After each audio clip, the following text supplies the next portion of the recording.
Assalamualaikum warahmatullahi wabarakatuh. Jumpa lagi bersama pengusaha desa. Nah, kali ini kita sedang berada di pembibitan sawit ya.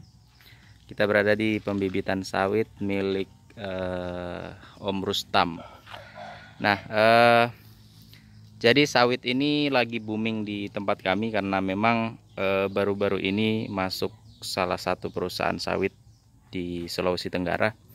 Jadi potensi ke depan untuk usaha sawit ini cukup menjanjikan karena hampir hampir selama beberapa tahun ini hampir semua komoditas pertanian itu selalu gagal panen karena kondisi cuaca yang tidak menentu, kemudian banyaknya hama dan yang lain-lain. Makanya petani-petani mulai melirik ke komoditas-komoditas jangka panjang seperti sawit dan kelapa. Nah, kebetulan di tempat kami ini ada salah satu yang melirik daripada usaha pertanian sawit ini.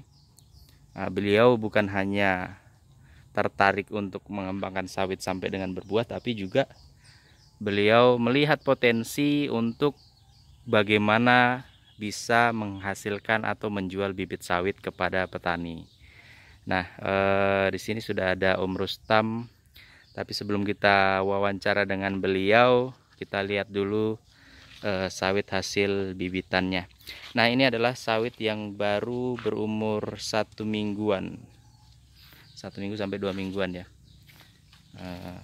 Belum banyak sih, memang belum banyak, tapi sudah cukup untuk menjadi start awal karena di tempat kami memang baru 3 bulan 4 bulan yang lalu mulai booming sawit dan baru masuk di desa kami. Nah, ini sawit yang umur 1 bulanan dan yang sementara dibersihkan rumputnya ini adalah sawit yang berumur kurang lebih 2 bulan 3 bulanan. Nah, kita wawancara langsung dengan Om Rustam. Assalamualaikum Om. Waalaikumsalam. Ini sementara bikin apa ini Om? Oh, dibersihkan ini dari gulma-gulmanya, mau tahap pemupukan. Jadi karena cuacanya hari ini bulan ini ekstrim, untuk menghindari yang namanya kegagalan, kita masukkan di dalaman tenda waring supaya sudah siram, barang 1 minggu kita pupuk untuk pertumbuhannya. Nah, oke Om. Jadi ini kan sawit lagi tren di tempat kita ini Om. Ya. Jadi saya mau tanya-tanya ini, kenapa bisa sampai punya inisiasi untuk pembibitan sawit? Begini, semuanya itu kita harus punya ilmunya, dan kita setidaknya itu kalau kita kita ada pengalaman. Sebab saya ini alhamdulillah saya dari Jambi. Dulu di Jambi itu tepatnya itu di desa Rantau Rasau, kecamatan Rantau Rasau, desa Tanjung Jabung Timur di daerah Jambi. Di sana itu gambut baru tandus, tidak ada yang bisa hidup dan tidak ada prospek, bahkan orangnya itu pergi merantau semua untuk mencari yang namanya kehidupan.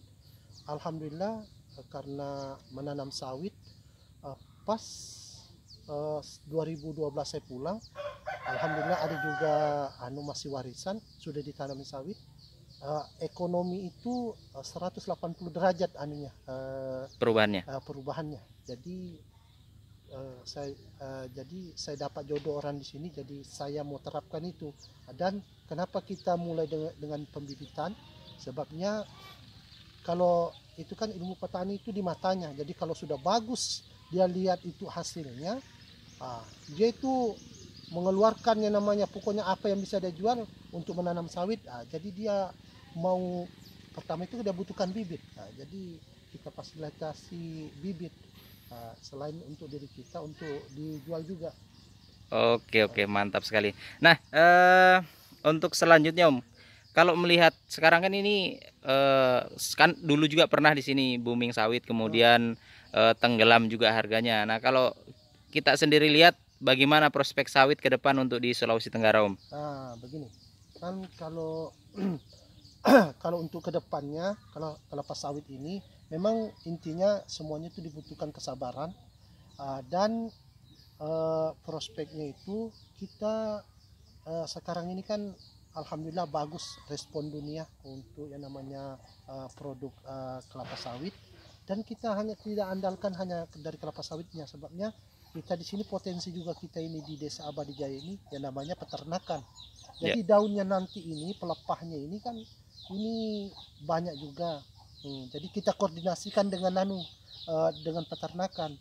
Buahnya kita ambil, pelepahnya kita kasih makan ternak. Jadi bisa saling menguntungkan ya. Ya, saling menguntungkan. Jadi tidak hanya kita mengandalkan dari buahnya saja, sawit saja. Oke. Gitu. Kalau sawit sendiri Om, berapa tahun sih baru bisa berbuah? Mulai dari tanam itu 3 tahun. Mulai dari tanam 3 tahun. 3 tahun. Kalau mulai dari biji? Mulai dari biji ya bisa 4 tahun lah. Sebabnya kita misalnya bibit ini sampai 1 tahun, sudah itu kita pindah. Tanam, kita kasih pindah, 3 tahun itu sudah berbuah pasir. Biar 2 tahun lebih sudah berbuah pasir juga. Tergantung dari perawatan juga. Begitu. Nah, kalau dari pengalaman kita selama di Jambi, untuk sawit ini hama paling merusak atau paling merugikan itu apa? Pertama untuk sawit itu babi. Babi kalau waktu penanaman babi, dan kalau waktu berbuah itu pencuri. Oh, banyak juga pencuri sawit ya? Oh, pencuri sawit itu luar biasa juga. Sebab dia bermain di malam. Ya. Kalau untuk sekarang ini berapa ribu bibit yang sementara dipersiapkan? Sekarang itu 5.000.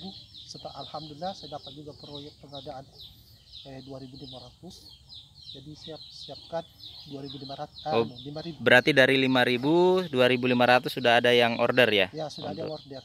Lain dari yang seperti 100, 200. Oke. Ada yang berarti ada kemungkinan dari 5.000 ini akan tambah lagi? Iya, saya mau tambah lagi sebabnya sekarang alhamdulillah saya dapat jaringan bibit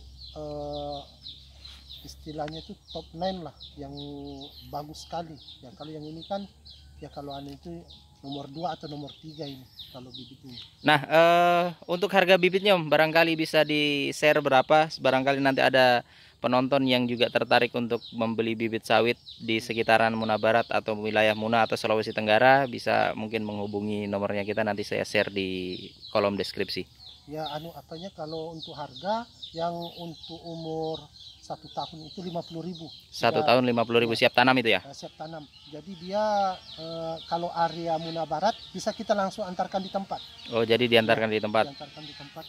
Kalau di luar itu ya ada kita tambahkan ongkos kirim. Oke. Dengan ongkos kirim kalau di luar Muna Barat. Oke, terakhir barangkali Om, untuk sawit ini ada mungkin pesan untuk para petani sawit yang ingin memulai untuk menanam sawit, tips atau saran dan yang lainnya supaya bisa berhasil dalam bertani sawit? Kalau tips saya itu pertama memang harus sabar. Kita harus sabar. Kalau nanam sawit ini kita harus sabar. Yang kedua, jangan takut nanam sawit, sebabnya ini adalah community ekspor. Begitu sebabnya semuanya itu akan kita ini kan ini potensi kita di Indonesia, khususnya juga di Muna Barat. Yang ketiga, memang kita harus ada yang namanya saling menguntungkan. Selain kelapa sawit, kita juga bisa beternak sapi, kambing. Jadi harus ada saling menguntungkan di situ. Nanti kotorannya hewan itu jadi pupuk organiknya, jadi begitu. Dan hewannya bisa kita nikmati untuk sampingan. Oke, terima kasih Om sudah sharing di YouTube Pengusaha Desa. Semoga usaha pembibitan sawitnya dan bertani sawitnya menjadi sukses dan bisa dicontoh oleh petani-petani sukses lainnya, petani-petani milenial ataupun pengusaha-pengusaha desa yang lainnya. Oke, sekian barangkali diskusi kita atau sharing kita bersama dengan Om Rustam terkait dengan pembibitan sawit dan pertanian sawit. Semoga bisa memberi inspirasi dan mengedukasi buat sobat-sobat tani semua dan sobat-sobat usaha mikro semua. Sekian dari kami, salam pengusaha desa. Assalamualaikum warahmatullahi wabarakatuh.